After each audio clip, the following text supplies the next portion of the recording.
gente, mais um programa do Barro. Eu acho que é a inteligência artificial isso aqui, não é verdade? É uma tela que está aqui na minha frente. E aí ele veio mesmo hoje. Lucas Gomes, obrigado, viu? Muito obrigado, seja muito bem-vindo que você veio aqui. Eu vou ter que limpar os banheiros lá da igreja, da faculdade, para poder pagar esse momento. Seja muito bem-vindo. Muito obrigado, eu que agradeço a sua paciência. Que isso. A agenda dele é tão lotada, gente. É mais difícil do que a Aline Barros. Ele tá mais difícil. Mas eu entendo. Eu sei que você também é um cara que estuda muito, escreve muito, faz muita coisa. E eu sei que o dia a dia é bem complicado. E agora tem um filhão também, né? Tem o Heitor. O Heitor. Gente, o cara já é pai. Aquela vez que a gente conversou, eu nem pensava nisso ainda. É verdade. Nem pensava nisso ainda. Casado já era. Acho que você já era casado, mas Exato. você nem pensava nisso ainda. Lucas, mas vamos lá. Ó, tá aqui a caneca desde 2017, que foi a última vez que a gente gravou.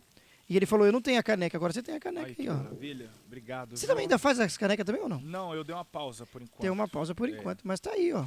Legal. Tá vendo como eu guardei? Que Obrigado. falei, um dia ele vai voltar aqui, a gente vai entregar a caneca pra ele mesmo. Tudo bem que tá com a logo antiga, mas não tem problema, tá tudo Show, certo. Perfeito. Dá pra você tomar café, você gosta de café? Agora eu passei a gostar de café. Passei a gostar. É, eu nunca Mas fui eu não eu também tomava nunca café, gostei não. não, nunca fui de tomar não, meu café não, nunca fui de tomar. Mas vamos fazer aqui a linha do tempo. Naquela vez a gente conversou sobre o seu livro, né? Aquele seu primeiro livro, como que é da água, do vinho, como que é? Que eu sempre falo o Água nome. ele ainda transforma em vinho. É, eu sempre falava o contrário, mas tudo bem. Então, que eu já disse. Você foi seu primeiro livro, Isso. para poder a gente lembrar. E aí você escreveu esse livro que fala, vou fingir que eu não sei de nada, tá? João 2, quando Jesus operou o primeiro milagre. Sim. Só que aí é numa ótica assim voltada a casais, entendeu? Sim. Falando de relacionamento mesmo, Sim. tal. Eu visualizo junto com o leitor o ambiente, mas pensando em relacionamento, não na parte Sim. espiritual do cristão, nada disso. Legal, isso é muito importante, né? Eu acho que hoje o casal deveria ter essa coisa de olha, vamos ler um livro junto, né? Vamos ler um determinado assunto, que isso é importante, até ajuda na relação do casal. Você também pensou nesse sentido de que, olha, esse livro também vai ajudar as pessoas no seu relacionamento, se caso tiver com algum problema, ou se não tiver, ou para evitar também alguns problemas. A intenção do livro também é essa. Eu acho que o ponto-chave do livro é mostrar como o relacionamento passa do vinho para a água. Uhum. Né? A ideia não é mostrar um relacionamento que está já fracassado na água para ele Sim. ser transformado para o vinho, mas Legal. é o contrário. E ao longo desse tempo eu tive testemunho de pessoas que disseram Legal. que leram juntos, então o homem leu primeiro, depois a mulher, e eles reataram o relacionamento. Que legal, É. que legal. E acabou tendo essa intenção, né? Exato. Sem A querer, ideia é acabou ajudar. tendo também, né? Que legal isso. Isso é muito bom. Acho que para você, como um escritor, é muito importante isso. De que, olha, que bom que meu livro está surtindo um efeito, né? E se não for para ser assim, também a gente já nem sai de casa. Ah, sim. A gente já também nem divulga aqui se não for para ser assim. Tem que É. ter um efeito. É bom que alguém fale, olha, eu li isso, aconteceu algo comigo, eu li esse livro, consegui resolver. Sei lá, qualquer tipo de assunto, né? Qualquer tipo de situação que a pessoa tenha encontrado através desse livro. Depois desse livro, você resolveu escrever outro. Escrevi outro, lancei agora esse ano, então teve um bom espaço de tempo Sim. entre um e outro, porque nesse período eu estava estudando, então Sim. fazendo algumas atividades. Rabisquei bastante, mas não tive tempo de concluir nada. Então, esse ano, em julho, eu lancei o segundo livro. O título é Mentoria para Pregadores. Legal. Nada a ver com o primeiro, mas a proposta é a mesma, instruir, Não, sim, ajudar. entendi. Claro, claro. É que tem muito pregador que tem muito cara que fala assim, olha, eu tenho esse chamado, né? Olha, eu tenho esse dom, mas eu preciso ter um ponto de partida, preciso aprender com pessoas que já estão né, que já têm essa caminhada, né? Que já estão aí há um tempo. Não, não, pode deixar assim. Deixa eu pôr aqui. E aí que já estão nessa caminhada já há um tempo, né? E que fala, deixa eu aprender com elas, deixa eu parar para aprender, que isso é muito importante, né? Tem cara que às vezes sai tão empolgado, alguém chega lá e entrega na igreja para ele, olha, você vai ser um grande pregador, ele já sai fazendo sem ter uma noção. Isso acontece muito, infelizmente, né, Lucas? Principalmente na Assembleia de Deus, né? A gente começa a pregar igual a andar de bicicleta, pregando. Dificilmente você vai encontrar alguém que fez um curso primeiro, que se preparou, pelo menos teoricamente, para começar depois. A gente começa na prática. E aí no meio do caminho é interessante procurar o auxílio para ir melhorando, aperfeiçoando. É o que eu tenho feito hoje, ajudado o pessoal que já começou ou quer começar. Sim, legal, isso é muito importante. Como a gente falou, essa questão do aconselhamento, né? Até mesmo falar, olha, pastor, você pode orar comigo, me ajudar para eu entender se é exatamente isso. Porque às vezes a pessoa também acha que foi isso e não é, né? Aí ela vai insistir numa coisa que não é. Mas também como tem aqueles que, olha, o meu coisa é envolvido com a música, esse é o meu chamado, é com a música, eu não quero fazer isso. E aquele outro que fala, ó, eu consigo fazer os dois ao mesmo tempo. Ou eu prego, a minha esposa canta, como muitos caras são assim, né? Ah, eu trouxe a minha esposa, Uhum. a esposa canta e o rapaz prega. Então tem essa coisa do estudar, não é simplesmente chegar lá e fazer de qualquer maneira, né? E a gente vê que infelizmente tem acontecido muito disso. Tem uns vídeos na internet que acaba sendo engraçado, né? Mas é preocupante ao mesmo tempo. Você também não entende assim? De que, poxa, o povo brincou muito com o cara, falou lá sobre o Danal. E tem vários vídeos que as pessoas falam, meu, o que esse cara tá falando, né? E tal. Mas a pessoa, talvez, ou num momento de emoção, o livro também ajuda nisso, de olha, você num momento de emoção, procura pensar antes de falar e não sair tão empolgado dizendo e acabar falando uma besteira. Mas o livro traz isso e você também vê isso, de que, olha, as pessoas precisam realmente ler mais, buscar mais, porque é para não passar essa vergonha, né? Depois de sair na internet, o povo fazendo É, memes e tal. eu costumo dizer, eu tenho uma frase comigo que é assim: uma leitura bem feita, ela resolve 50% dos problemas de interpretação. Sim. Quando eu pensei e criei essa frase, eu tive em mente um evento também na internet. Você deve ter visto, porque viralizou, daquele pastor que lê um texto sobre Oséias. Vai, pega a mulher do teu amigo e adultera com Sim, ela e tal. sim, Ali sim. foi um erro de Poxa, leitura, passou até no Fantástico isso. sim, grotesco, que o conduziu a uma prática. Então, Sim. por mais bizarro que pareça, isso é muito comum e a gente vê isso aos montes Sim. na internet, uma pessoa que lê de uma maneira equivocada, aí ela interpreta de uma maneira equivocada, ela prega de uma maneira equivocada e ela vai produzir outros equivocados por aí, porque tem muita gente que não lê, vive do que recebe do altar e até mesmo prega o que vive do altar.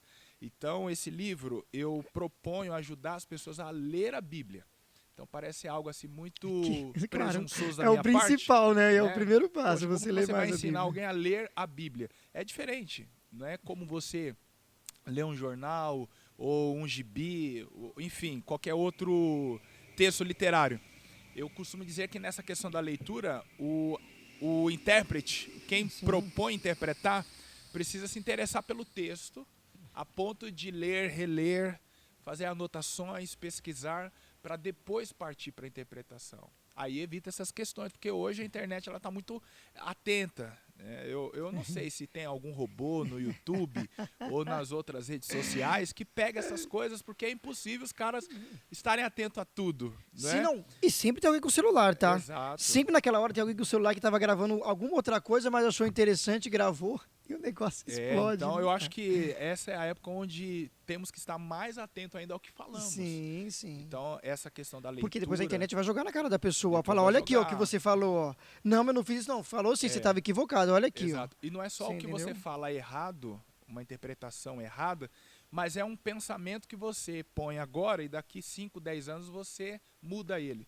Então, eu acho que para falar hoje na internet, você precisa estar muito convicto, porque se você muda uma ideia daqui 5, 10 anos, alguém vai te contestar, porque isso está gravado. Sim. Então, opa, vem cá, Ainda mas mais agora você cheio de pensava cultos diferente, online, né? né? Cheio de cultos passando ao vivo, né? Exato, Que exato. antes não tinha isso, mas agora tem um monte de culto ao vivo. Então o cara É, vai acabar sempre se entregando ali. Alguém vai cortar, Lucas, não adianta. Alguém sempre vai achar o vídeo ali, vai pegar um pedaço e vai colocar. Assim como aconteceu, infelizmente, né, com aquele cantor que faleceu, o Pedro Henrique, todo mundo compartilhando, né, o vídeo do rapaz, no momento que o rapaz morre, né? uhum. Que eu acho que sei lá, tudo bem, cada um tem a sua forma, né? Eu não faria isso, não acho legal pela família, pelas pessoas. Pô, que triste você ficar vendo toda hora a pessoa ali, naquele momento, né? Então hoje também tem muito disso, as pessoas estão usando muito a internet dentro da igreja, mas está esquecendo qual é a finalidade. Olha, vamos usar a internet dentro da igreja, mas para aquele que não tem essa dificuldade de se locomover, que pode assistir ali e ver, né? Então vamos tentar fazer da melhor maneira possível, né? Trazer pessoas sérias, pessoas que estudam para não ter esse tipo de vergonha, porque acaba sendo feio até para a igreja também, né? Pô, poxa, como que a igreja chamou esse cara? Que começa assim, né? O julgamento. Mas como que a igreja chamou esse rapaz? Como que esse rapaz fez isso? E aí vai indo e o vídeo vai espalhando, né? O problema da internet hoje, eu diria até que foi previsto por Jesus, né? Porque todas as palavras dele foram dentro do tempo e para além do seu tempo. Você comentando sobre o rapaz que faleceu, e o compartilhamento dos vídeos, eu me lembrei de quando Jesus falou do filho pródigo, que ele desejou comer a mesma alimentação dos porcos. E veja, os porcos tinham alimentação, mas ele não tinha.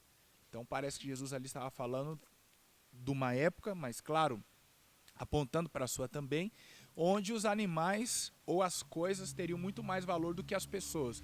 E hoje acontece essas coisas que você falou, porque as pessoas estão preocupadas com o like, o compartilhamento, Sim, o a status. sua própria visibilidade, seu status, e não bem com as pessoas. Quando eu dou palestra a jovens falando sobre isso, eu sempre pergunto, imagine que agora aconteceu um acidente na sua frente. Qual a sua primeira atitude? Ou das pessoas que estão à sua volta? Socorrer a pessoa. Aí alguém responderia assim, né? Socorrer, o Socorrer 90 a e tal. pessoa. Mas não é Chamar essa o a primeira bombeiro. atitude. A primeira atitude é ligar a chegar câmera, lá e, olha, fazer a acabou de imagem. acontecer, né? E eu já vi vídeo de pessoas assim, segurando o celular, fazendo a imagem e gritando pro outro, chama a ambulância aí. Então, Tem isso também, tipo verdade. assim, você faz o que tem que ser feito, Que eu tô registrando que eu tô aqui. registrando o momento. E Então, hoje, até pegando esse gancho, as emissoras nem saem mais para cobrir. Porque sempre tem alguém lá que vai e manda pra Globo, manda pra Record, pro SBT, fala só, toma aí, eu gravei esse momento. Aí o jornal vai lá e reproduz, né? E, tipo, ó, imagens da internet e coloca lá os créditos, né? exato. Mas para você ver, nem o repórter sai mais, porque alguém já está lá, assim, rápido com isso, né? E a gente está vendo que acontece muito disso hoje nas igrejas, de os pregadores falar um monte de besteira e não lê o seu livro. Então, por favor, gente, compre o livro aí, leia o livro do Por Lucas, e eu sei gentileza. muito bem o que eu estou falando. Mentoria para pregadores, leia, Mentoria. interprete e aplique melhor os seus sermões. Posso falar onde ele está? Claro, aqui você vai poder divulgar isso o tempo todo. Amazon, Mercado Livre e Magazine Luiza. Olha, Coloca lá, mentoria Que para legal. pregadores, leia, interprete e aplique melhor os seus sermões. você colocou no Google, já era. Acha... Mentoria para Acha lá, pregadores, tá vai vendo? achar. Então você não tem desculpa. Você que quer melhorar aí, ou que você ainda vai começar, já vai lendo e entendendo antes de você fazer, né? Mas a pessoa também pode começar assim, né? Ela falando sobre essa coisa dos pregadores, a pessoa pode começar assim, num culto, num lar, ele lê um texto e aplica. Se ele vê que ele conseguiu, pode também dar esses primeiros passos, Lucas, até chegar ao ponto de, pô, hoje é uma responsabilidade maior. Hoje eu realmente agora vou fazer a minha primeira vez, né? Claro, dá um nervosismo sempre, mas hoje eu tô no culto, é a minha primeira vez. Mas olha, já vim treinando um pouquinho num culto ali num lar, ou numa oportunidadezinha ali ou outra. Pode começar dando esses primeiros passos, né? Eu fiz uma O livro enquete. também diz isso, também, de dar os seus primeiros passos assim, né? Então, Não sei. eu fiz uma... Eu não trato essa questão no livro, mas nas minhas mentorias, sim. Sim. Eu fiz uma enquete perguntando se existe tipos de pregadores, por exemplo, para um culto de domingo, para um congresso, para uma cruzada. E 40% das pessoas que participaram disseram que não. Pregador é pregador. Só que 60% falou que sim. E de fato, pregador é pregador. Você entendeu o texto, interpretou ele, aplicou, você é um pregador. Agora, o que vai dizer se você pode pregar num congresso, num culto de domingo, é a sua experiência. Então você tocou num Entendi. ponto-chave. Como que começa? Você não vai começar pregando no domingo. Até Sim. porque tem muita gente. Pode até ficar mais nervoso, né? Você vai ficar mais nervoso, a experiência não vai ser legal e isso pode te bloquear. O ideal é você começar mesmo em culto nos lares, os chamados círculos de oração ou Sim. tarde da bênção. Essas pequenas oportunidades que você vai recebendo Sim. com um público mais restrito, que te conhece, sabe que você está começando, não tem tanto conhecimento, por mais que ainda assim seja difícil, vai ter um pessoal ali te incentivando. Sim. Agora, quando você chega num culto de domingo, nem todos ali sabem que você não tem a experiência. Quando verdade. você chega num congresso, se espera que você entregue uma mensagem, uma boa mensagem. Então, você não tem essa experiência, vai ficar um pouquinho difícil. Então, por isso que eu acredito que existe sim tipos de pregadores para determinados tipos de eventos. Todavia, a gente precisa entender o nível de experiência que esse possui. Então ele tem que começar nesses trabalhos mais simples. Sim, os primeiros passos, né? Exato. De, olha, eu vou ali, vai ter um culto ali na casa de uma irmã, talvez vão me dar uma oportunidade, eu vou deixar preparadinho, né? Lê um texto lá, aplica, faz todo o processo que tem que fazer e chega lá e vê como que faz, né? E aí você vai dando os primeiros passos. Isso é muito legal, gente, é muito importante. Pode ser também que você possa começar fazendo dessa maneira. Mas também, como você falou, tem aqueles que pode até deixar como... vamos dizer por gêneros, né? Olha, eu sou aquele que vai mais em cruzada. interessante, eu não tinha visto alguém falar dessa maneira. Eu tinha que ter visto essa enquete para eu participar. Mas é legal, cara. Assim, olha, eu sou aquele que é só da cruzada. Aham. Teria a mensagem específica para isso? Ou a forma de fazer é diferente por causa do público? Cada vez que eu pregar, tem a diferença do público ou não? A mensagem é o que Deus mandou mesmo e pronto. Então, aí são. Que nem você está dizendo aí, o da cruzada, Sim. do culto, o que é só na rua, evangelizando, Então, tem isso. são três perguntas em um momento só. Vou tentar Isso, lembrar. não, vai indo, eu vou vai tentar indo. lembrar dos três para poder te responder. É, a primeira coisa do gênero. Se primeiro- tem cada um, Sim. se existe mesmo, como pegando esse gancho da enquete, cada um tem o seu gênero mesmo. Ó, eu sou o pregador só Tá. de cruzada, então eu não vou no culto. Eu sou só o do culto, não participo da cruzada. Mas isso não tem mensagem diferente. O público é o público. Então, eu acredito que isso não exista. Você ligar para alguém e falar assim, eu quero te convidar para um congresso de jovens, não, para jovem eu não prego, só para mulheres. Eu não acredito que isso exista, Sim. tá? Pelo menos eu nunca vi. Mas essa questão do tipo do pregador, eu tô pensando mais na ótica de quem convida, Sim. não de quem vai atender. Entendi. O cara que é pregador, ele entende que ele tá para pregar em tudo quanto é lugar. Entendi. Agora, quem convida é que precisa saber quem ele tá chamando. Um exemplo, esse cara ele vai mais em cruzada, então ele serve para estar aqui com a gente Isso. nesse evento. As Entendi. mensagens que eu assisti dele, gostei Entendi. em cruzada. Agora, aquele outro, eu acho que ele não Entendi. tem um perfil para cruzada. Porque vamos pensar, qual seria o perfil de cruzada? É o pregador que ministra uma mensagem cristocêntrica, com foco em Jesus, Sim. e ele tem interesse por almas. É a pessoa que não abre mão de uma mensagem e fazer o apelo no final. Então, é um perfil de cruzada. Agora, você não vai chamar para, de repente, uma cruzada, alguém que você sabe que não tem esse perfil e vai trazer em público os problemas da igreja. Então é um tiro no pé. Se a intenção é comunicar o evangelho a pessoas que não são cristãs. Entendi. Então esse olhar terá quem convida, não Gente, quem isso é aqui tá sendo convidado. um workshop já, ué. Né? Agora, sobre a outra questão do público. Você falou se tem públicos É, diferentes. se a mensagem é diferente para cada culto ou cada. Porque eu digo assim, da cruzada para o culto, não. Eu posso a mesma que eu dei na cruzada, eu posso fazer de uma forma diferente no culto. Ou, sei lá, não tem essa questão do público. O público de lá é uma coisa, da igreja é outra. O que está na rua já é outra. Porque também geralmente isso acontece. Olha, quem está evangelizando, quem faz mais esse lance na rua, ali são pessoas que realmente não estão, que não conhecem, são pessoas que estão sedentas, estão querendo saber. Então já é diferente. Como você falou, usa uma mensagem mais cristocêntrica, né? Então eu tenho que pensar também nisso, nas mensagens diferentes, com públicos diferentes. Digamos que a mensagem, ela é a mesma, todavia a forma de comunicar que é diferente. Né? Porque assim, quanto mais você conhecer do público, melhor você vai comunicar essa mensagem. Porque você vai falar na linguagem desse público. No livro, por exemplo, eu dou um exemplo, desculpe a redundância. No livro eu dou um exemplo sobre Davi. Imagina que você vai pregar ao público jovem e a mensagem que Deus colocou no seu coração é sobre o pecado de Davi. O pecado dele, que todo mundo aqui se lembra rapidamente, é a questão do adultério. Então, como que eu vou falar de adultério a jovens solteiros ou a adolescentes? Então, eu preciso pegar a essência dessa mensagem. Entendi. Qual é? É o pecado, é a concupiscência, é a abertura aos desejos carnais e tudo mais. Então, eu preciso pegar essa essência, aí eu posso comunicar a um outro grupo. Agora, se esse mesmo texto eu vou falar a adultos, onde eu sei que a maioria ou grande parte é casado, aí eu posso entrar na questão do adultério. Então, na questão do jovem, eu vou falar o que o Davi fez, eu vou falar do adultério, mas quando eu aplicar para o jovem, eu não vou falar do adultério, porque não interessa para ele, eu não vou atingir ele. Eu vou falar do pecado, eu vou falar da concupiscência, eu vou entrar no universo desse jovem. Então, para cada público, eu vou comunicar de uma forma diferente, entende? Mas a essência da mensagem vai ser a mesma. Aproximar essa pessoa de Deus, melhorar o seu relacionamento e tudo mais. Para, que a gente tá tendo um workshop aqui já tá também. Vendo? Já tá tendo uma mentoria. Já ficou caro esse podcast. Já ficou aqui. caro. O pessoal tá tendo de graça, né? Não, mas é só um pouquinho, que eles são curiosos. Aí vou ter que te procurar de qualquer forma. Aqui é só um pedacinho, gente, do que vocês ainda possam ver, né, e ter essa mentoria. Você também sempre gostou muito de ler, sempre foi o cara que dependente de igreja, você sempre leu, você sempre gostou disso, sempre gostou de estudar? Não. Ou não, tipo, isso veio com o passar do tempo? Veio com o tempo. Eu sempre me contentei. Tá. Eu sempre me contentei em ser o mediano. Então, assim, olhando para a escola, se eu tivesse a nota 6 e ela era suficiente para passar, eu estava tranquilo, eu só queria passar. Nunca fui da leitura.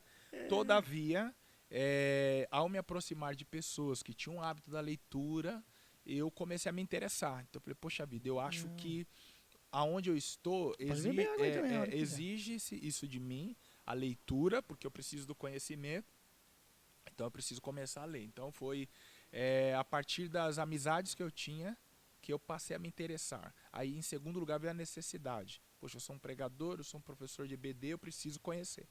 Aí eu comecei a comprar os primeiros livros, passei a fase, acho que todo mundo passa do hino 15 da harpa cristã, que é o consegue, eu andei, perdido, vaguei, é o período que você compra tudo. E qualquer coisa, depois você olha 15. E não serve para nada. E aí, depois que eu comecei a fazer uma seleção, eu falei, poxa, eu preciso parar de mentir para mim, né? Porque eu só comprava, mas não lia. Sim. Agora eu preciso ler. Aí passei a ler. Então hoje eu já sou um leitor assíduo. Legal. Tenho metas de leitura. Você tem bastante livro na sua casa, Tenho alguns. Que legal, cara. E você teve esse hábito mesmo, criou esse hábito de ler, aí né? Criei de conhecer. Virei o maluco do livro, de ler andando na rua. De ir numa livraria com o dinheiro da passagem no bilhete, porque se estivesse na mão eu comprava o livro, então... Que isso, cara? Compro o livro, assim, é meu hobby.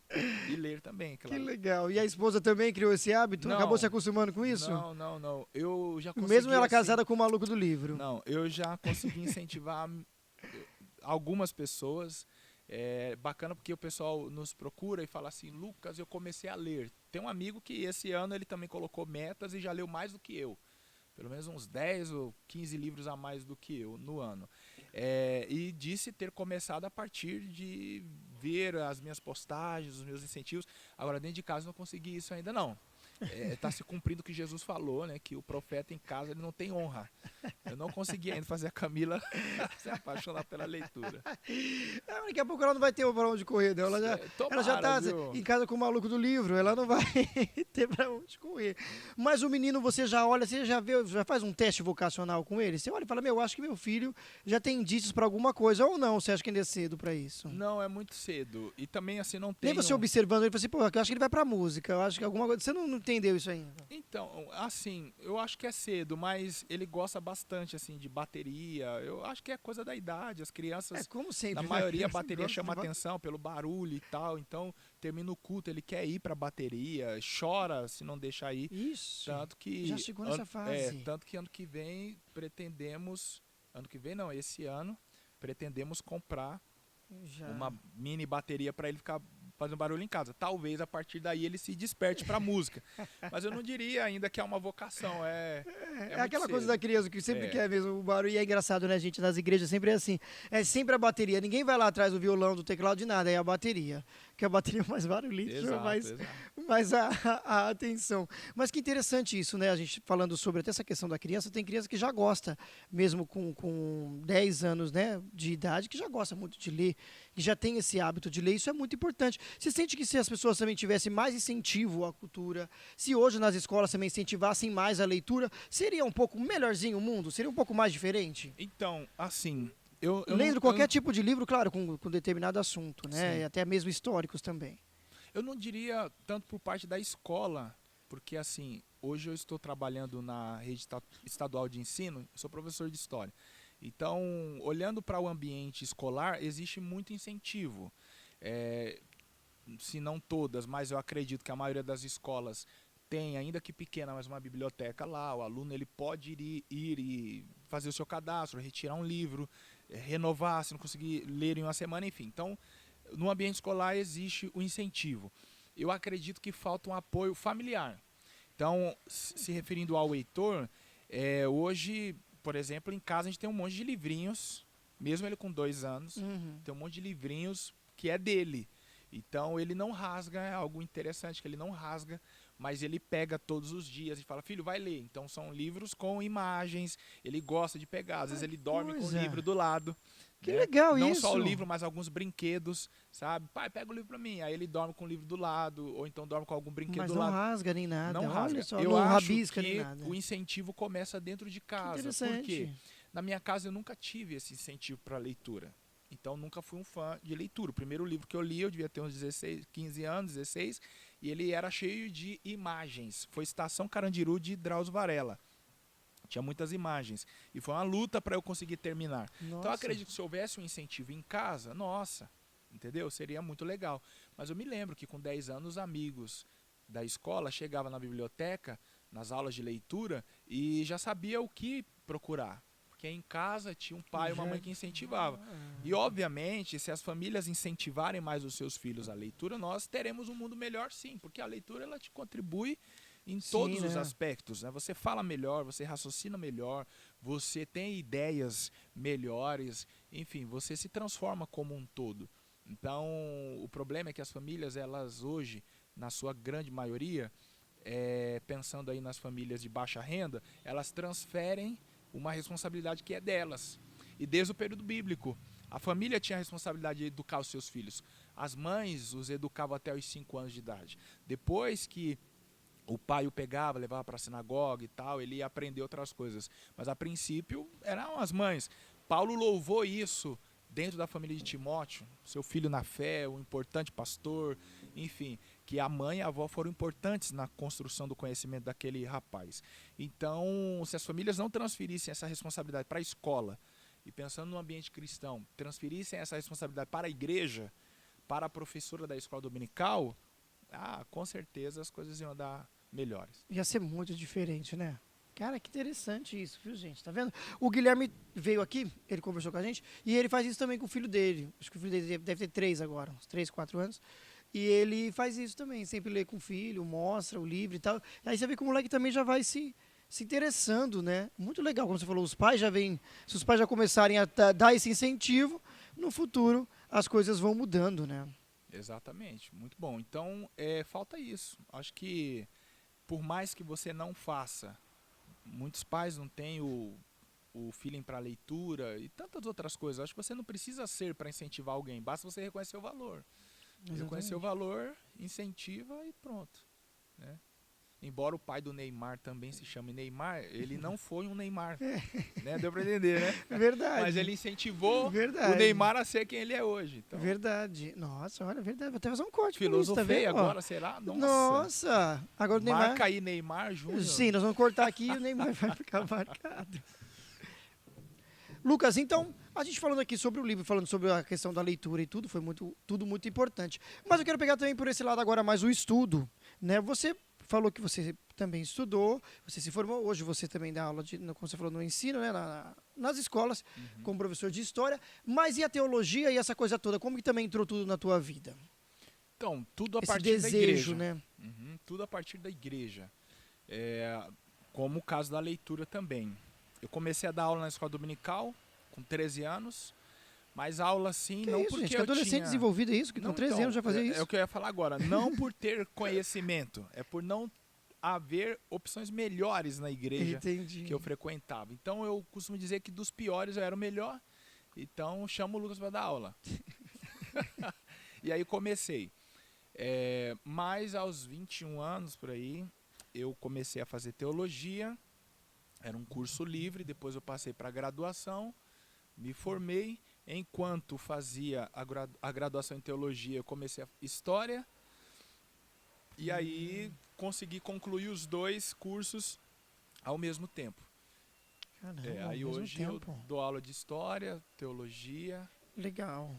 Legal, isso é muito importante. E aí você então entrou nesse universo, né, mergulhando cada vez mais nesse universo da teologia, mas para as pessoas também entenderem simples e rápido o que seria então a teologia, o estudo da teologia em si. Que tem muitos que, né, falam assim, eu estudo teologia, cuidado, hein, o cara estudar teologia, Lucas, ele vai se desviar da igreja. Sim. Não, olha, Lucas, se ele estudar teologia, ele vai ficar maluco, como todo mundo fala.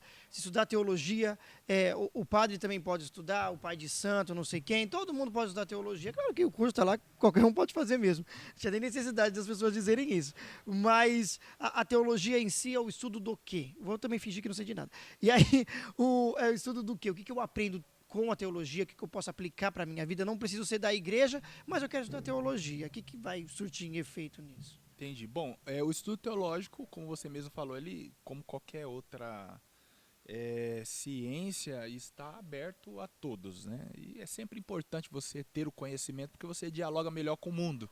Sim. Então, mesmo que você não seja cristão, ou ainda que seja, mas não tenha o interesse em se tornar um pastor, pregador, professor, enfim, é importante porque você, para não concordar com algo, você também precisa conhecer. Então, o conhecimento Sim, ele é sim. válido. Então, eu na faculdade que estudei, lá tinha pessoa espírita, o que não é crente, o O que que não está acredita em afastado de nada. Jesus, mas ele está ali, ele quer conhecer e como, até para poder contestar e ver se as suas convicções estão corretas, enfim. Mas falando sobre o estudo teológico, diferente do que o nome sugere, theo, né, ou theos, Deus no grego, e logia, estudo, um estudo sobre Deus, diferente do que o nome sugere, Deus ele não é posto num laboratório ou dentro da sala de aula você vai estudar Sim, de fato Deus. sim. Mas a teologia ela propõe um estudo concernente, o estudo das coisas concernente a Deus. Então você tem aí como foco principal a Bíblia, a história da igreja, para poder estudar. Então quando a gente pensa na Bíblia, você vai estudar as matérias voltadas à Bíblia, então você estuda o Antigo Testamento, o Novo Testamento, livro por livro, você estuda as doutrinas bíblicas, então você entende o que é salvação, você entende o que é o pecado, você entende o que é o homem numa ótica bíblica. Ao estudar a história da igreja, e foi o que me levou a estudar a história em si como ciência, para ter um conhecimento a mais do que da teologia sobre a história da humanidade, porque ela se confunde com a história da igreja. Então quando você pega, por exemplo, a partir do ano 300, que é quando o cristianismo se torna a religião oficial do Império, a partir do ano 300 e por toda a Idade Média, você tem aí uma supremacia da Igreja Católica. Então você estuda Sim. esse período nos seus pormenores, e aí você entende que o que é chamado de Idade das Trevas, que foi assim chamado por não ter as pessoas uma liberdade de pensamento, uma liberdade nas suas produções literárias, você descobre que não foi bem uma idade das trevas. Houve sim uma produção intelectual, todavia com o monopólio da igreja. Então é importante você estudar essas coisas para você não se tornar um alienado. Então você estuda o que é concernente a Deus e não exatamente a pessoa de Deus. Deus você conhece de outra forma. Aí sim, através da oração, através de uma aproximação direta com ele, a experiência, aí você o conhece. E sobre a questão de você se tornar frio ou quente, eu ouvi uma vez uma frase que dizia assim: a teologia ela não esfria o crente, ela apaga o falso fogo. Então você vai se tornar dentro da fé muito mais racional. Até porque a fé ela não é irracional. Você precisa ser muito racional para crer no que a Bíblia diz. Sim. Então não é uma irracionalidade ali. E o que eu digo, você se tornar racional dentro da fé, é você não reagir, e aí pensando no mundo pentecostal, né, é você não reagir de qualquer forma ao que você está ouvindo sem antes entender. Então a teologia contribui com isso. Você primeiro entende o que está sendo dito, para depois você reagir. Agora o que você vê no meio neopentecostal principalmente, são pessoas reagindo de uma forma histérica sem entender o que está acontecendo. Termina o culto, e aí como foi a pregação? Rapaz, olha, eu não lembro muito onde ele leu, mas assim, nossa, eu fechei o olho e dei lugar.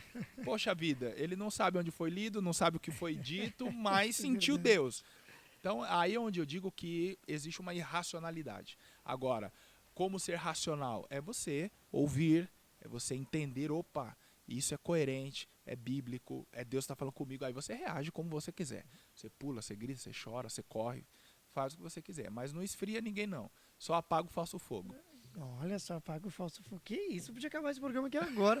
Depois de tudo isso, só apaga o falso fogo. Verdade, isso faz o total sentido, cara, isso. Nunca tinha pensado por esse outro lado. Mas até aí, você dizendo sobre essa questão do estudo, como você falou, não necessariamente o cara tá ali, ele vai se tornar um pastor porque ele estudou aquilo, né? Sim. Olha, ele também pode ser o professor lá da escola bíblica, só que agora realmente o professor estudou bastante, não é, ó, peguei você porque a gente está precisando. Também em outras áreas você pode usar dentro da igreja, que não necessariamente você vai ser um pastor ou só pregar. Também dá para usar essa questão da teologia em algumas outras áreas dentro da igreja. Em outras áreas ou só dentro da igreja? Em alguma outras áreas, dentro ou fora da igreja. Entendi. Bom, como teólogo, você pensando ainda no meio cristão como profissão, você pode trabalhar como revisor de textos, né? Você pode ser um consultor teológico, você pode ser Legal. escritor, você pode trabalhar para revista, é, você pode ter o seu próprio podcast, enfim, fazer disso uma profissão e não necessariamente estar dentro da igreja como um pregador ou um ensinador. Pode fazer isso fora, Sim. né? Um escritor, palestrante, enfim, tudo voltado ali às escrituras, né? E também, como a gente falou, né? O cara também, beleza, eu quero ficar só dando aula. Ele também pode. Fica ali na igreja, ali só dando aula na escola bíblica, mas ele estudou e para ele tá tudo bem, né? Cada um se encontra na área da maneira que a pessoa quer. Mas também dentro da teologia a gente aprende de diversos assuntos, vamos dizer, diversos assuntos. Por exemplo, quando alguém chega e pergunta, ai professor, mas eu posso fazer uma tatuagem? Olha professor, mas eu posso eu posso fazer isso, eu posso fazer aquilo. Eu acho que os mais em alta talvez seja isso, né? A tatuagem, ou a questão de homossexualidade, ou divórcio. São os assuntos que costumam ser mais em alta, que as pessoas mais perguntam para os professores, né? Ah, pergunta muito. Pergunta muito. Ou sobre a vinda de Jesus também, também falam bastante Também, sobre isso, né? principalmente nesses momentos como agora vivemos de guerra na Europa, Ucrânia e Rússia, guerra no Oriente Médio, Israel e o Hamas, enfim. Então, nesses momentos assim de maior efervescência dos problemas políticos, as pessoas sempre atrelam a volta de Jesus. Só que algo que as pessoas pouco se atentam é que Jesus ele usou uma figura de linguagem do ladrão e ele disse que viria uma hora em que ninguém espera. Então, Jesus ele pode voltar a qualquer momento e eu o espero para qualquer hora. Porque também você Mas tá em casa, você não sabe que hora que o ladrão vai aparecer. Tipo assim, eu vou saber que hora que ele vai aparecer. Não vai, é do nada, assim, é de repente, né? exato. Então, assim, Jesus ele pode voltar a qualquer momento. Isso é um fato para mim. Todavia, se a gente for observar o texto bíblico, é numa hora em que ninguém pensa. Então Então isso quer você dizer que vê, não tenha sinais? não que não tenha os sinais indicam que ele está próximo. Então, os Entendi. sinais, eles me avisam que eu tenho que estar atento a qualquer momento. Entendi. Não de que realmente ele já tá chegando, né? Não, não não isso, mas assim, é que as Entendi. pessoas, elas pensam na volta de Jesus somente quando o cenário político está fervendo. É onde eu quero chegar. Agora, quando as coisas estão tranquilas, aí as pessoas relaxam. Ninguém está preocupado com o apocalipse, ninguém está preocupado com as Nada, bestas, ninguém não. está preocupado com É só se tiver o sinal da besta. eleição. E esse é o momento mais perigoso. É É verdade. esse o momento que você tem que estar atento, quando está tudo tranquilo. É, Entendeu? Porque se não fosse assim, ele não teria usado a figura do ladrão. claro. O Isso ladrão não vem quando você está atento, ele vem quando você está menos desatento. espera, isso é verdade. Entendeu? É verdade, isso faz total sentido. Então as pessoas usam muito disso. Olha, mas você viu? Teve um terremoto, isso já é um sinal. Ele tá chegando, mas a gente não sabe, né, o dia. Exatamente. E Então nem a hora, eu né? fico mais preocupado quando não está acontecendo nada do Nada. que quando está acontecendo. Quando acontece, aí todo mundo começa a falar disso, daquilo, da voz de Jesus. Pra mim é moda, é modinha. Eu nem gosto de me Que nem o período envolver. da pandemia também, né? Que falaram É, pra caramba, eu né? nem, Muita coisa. eu nem gosto de me envolver em discussões nesses períodos, porque eu sei que vai dar 5 minutos e vai passar. Agora, quando tá tudo em silêncio, aí é preocupante. O silêncio me alarma. Preocupante. O silêncio, isso é verdade. Quando tá muito quietinho, fala, tem alguma coisa estranha, né? Tá muito É. quieto. É que nem quando a criança, né? Fala, mas que tá esse menino tá quieto? É, Sumiu. bem por isso. Quando você vai ver, tá lá, bem por isso. pegando os livros do pai e jogando tudo pro alto. Não, ele não faz isso não, o Heitor não faz isso. Mas quando a criança tá quieta, o pai fica assim, né? Pensando, pô, o que vai acontecer? Mas eu acho que geralmente as pessoas pensam muito nisso, né? Ficam preocupadas com trazem bastante assunto na igreja hoje, ou em qualquer lugar, olha, sempre mais voltado para a vinda de Jesus, como vai ser, como que não vai ser, né? Mas e o período depois que ele vir, né? O que vai ser, como que vai ser? Isso todo mundo quer saber. É. Mas as pessoas deveriam já se preocupar, peraí, mas eu também estou atento, né? Tô pronto para se isso acontecer do nada, né? Como você disse, olha, tô pronto para se isso acontecer de repente. A gente tem que lutar para isso todos os dias, né, o Lucas? Para estar atento a isso, né? Exato. Cristianismo é você, a partir do momento que aceita Jesus, está em alerta. Né? Está atento que Jesus pode voltar a qualquer hora. Se não para o grupo igreja, individualmente. Você partiu, morreu, pronto. Então você tem que estar pronto. Tem que estar pronto, tem que estar preparado. Você, juntando a história com a teologia e tudo, tem muita gente que nem sabe. O Coisa passou por aqui, o o Ismael, que ele tem um canal chamado África do Jeito que Nunca Viu. Ele fala sobre a África de uma forma maravilhosa, muito legal. E ele passou por aqui com a gente, né? Falou também um pouco do cristianismo também na África e tal. E muita gente esquece que a África é um continente, né? As pessoas acham que é um país só aí. Esse cara é africano, mas ele é africano de que país, né? Muita gente não sabe. Os que estavam no Egito, aí sim, com o olhar de hoje, europeu, podem ser chamados de africanos. Então, diferente do que os filmes hollywoodianos apresentaram pra gente, eles não eram brancos, Sim. certo? Então, eles sim tinham a pele escurecida e tudo mais. Tanto que, eu não me lembro agora o nome da novela, mas teve uma novela na Record em que, ao retratar os egípcios brancos, houve até uma certa polêmica. E, poxa, mas vocês não consultaram historiadores, não consultaram teólogos e tudo mais, como vocês colocam os egípcios brancos e tal? E aí eu vi até uma matéria de uma das pessoas envolvidas com a produção da novela, de que faltaram atores negros. Então, por isso que tiveram que colocar brancos. Entendeu? Então, Que a intenção deles era fazer realmente assim, né? retratar o mais Só que aí próximo tinha pouquíssimos do real. atores Tinha negros. poucos Né? atores negros. Então, assim, de fato, isso é uma coisa curiosa que você falou. As pessoas não imaginam que o Egito está dentro da África. Né? E eu vejo direto as pessoas falarem assim, gente, mas tinha pessoas pretas assim naquela época. Mas exatamente pegando esse gancho que o povo fala dos filmes. Mas aí colocam muitos carinha brancão lá com o cabelo bem lisão e tudo. Exato. Mas tem uns que é a desculpa de que não é assim mesmo, né? A gente estudou e é o que a gente quer colocar. Como você falou, também tem o outro lado de que, olha, temos poucos atores negros, né? Então, ou talvez aqueles atores que queriam não deu para fazer o papel e tal. O norte, o que era conhecido nessa época já do Moisés ali em diante, o que já era conhecido era o norte da África. Agora, o interior mesmo africano, quem mais conheciam eram os árabes. Agora, se você for pensar numa ótica europeia, eles não conheciam o interior africano. É por isso que nós ouvimos falar do interior africano a partir dessas explorações dos europeus e dos espanhóis, porque aí eles partem para o interior africano. Até então, o que era explorado, conhecido, a parte da África que negociava com o mundo, que eles tinham uma atividade muito grande ali no Mediterrâneo, era o norte africano. Sim, interessantíssimo isso, gente. Aí, tá vendo? Aqui também é cultura, com ele, com o Lucas. Cara, que interessantíssimo isso, é muito bom. E aí, como você falou, olha, se alguém quiser fazer até mesmo uma produção hoje, quiser, porque não tá errado, né, o Lucas, fazer um filme ou fazer uma série usando, né, as histórias da Bíblia, mostrando para as pessoas realmente como foi, assim, visual, né?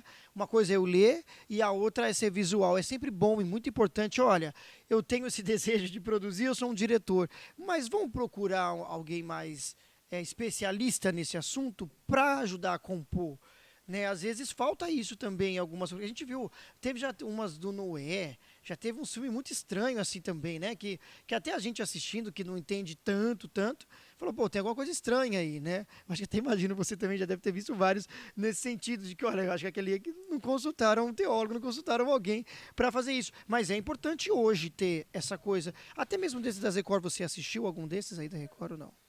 Você ia perguntar se eu assisto, né? Eu não assisto. Eu tenho um contato mais por ver nos comerciais e tal, enfim. Ou você lê, né, algo na internet, aí me interessa, porque tá passando na televisão e você sabe que o público cristão vai assistir.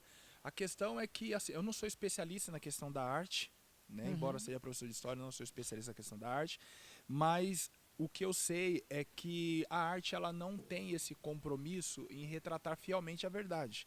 A arte tem outras intenções, outras preocupações, mais ligadas... De, às vezes, colocar ali um pouco mais a ficção, né? Mais ligadas à estética, à emoção, e não tão preocupado com o fato em si. Sim. Claro que é importante haver as consultas, né, com o teólogo, com o historiador e tudo mais. Arqueólogos também. O arqueólogo, mas é interessante o cristão saber disso, que a novela, o filme não está ali para retratar fielmente o que a Bíblia está dizendo. Não está 100%, né, aquilo. Até semelhante também, algumas pode ser até semelhante. Olha, você está lendo, sei lá, talvez a pessoa pegou a Bíblia, foi lendo e vivendo ao mesmo tempo e foi comparando. Pode ser que tenha, claro, né, de fato, mas também tem aquele outro lado mais da da ficção, como você falou. Acho que até eu dei uma pincelada, olhei algumas dessas produções, até mesmo da Record. Tem aquele lado um pouco mais romântico também, né? Que eles acabam colocando. Falam, meu, não parece que nesse tempo era tão assim, né? Mas tudo bem, estão relatando lá, é a forma deles mostrarem a história e tá tudo bem. Lucas, muitíssimo obrigado. Muito obrigado mesmo que você veio aqui. Mas antes de tudo, olhando para aquela câmera lá, você fala, quem quiser comprar os livros, quem quiser... Agora é hora do merchan de novo. Muito bem. Agora é hora do merchan de novo. Aí quem quiser comprar os livros, quem quiser te seguir nas redes sociais, quiser ficar por dentro de tudo, quem quiser mentoria, quiser chamar para a igreja, qualquer coisa, agora é a hora. Fala pra gente. Muito bem. Meu nome é Lucas Gomes, com S, mas nas redes sociais você vai encontrar com Z. Então é pr.lucasgomes, com Z, tá? É Instagram, Facebook e YouTube. Inclusive no meu canal, né? Você vai me encontrar lá também. Então essas 3 redes sociais. Vai ficar aqui na descrição também. Meus livros você vai encontrar no Mercado Livre, na Amazon, Mentoria para Pregadores e Água ele ainda transforma em vinho. Olha aí, tá vendo? Você coloca lá na Amazon, coloca no Google aí que você vai achar tudo. Meu amigo, mais uma vez, muitíssimo obrigado. Eu que agradeço. Quer deixar uma mensagem também de saideira? Ou não? Bom, Porque é legal pegar a pessoa no susto, assim, como todo mundo já pegou, todo mundo no susto. uma mensagem, meu Assim, olha, Deus, só uma falando... mensagem rápida e simples para agora 2024. Que esse Pra ano que 2024? iniciou, e aí todo mundo precisa de uma mensagem de esperança, uma coisinha assim, básica. Muito bem, eu acho que a gente precisa fazer o melhor nos nossos dias, no caso hoje, para não se arrepender amanhã. Então a gente precisa fazer hoje melhor do que foi ontem, para não se arrepender amanhã. É isso aí. Que isso, não, agora acabou de verdade. Valeu, meu amigo, obrigado. É isso, gente, até a próxima. Obrigado.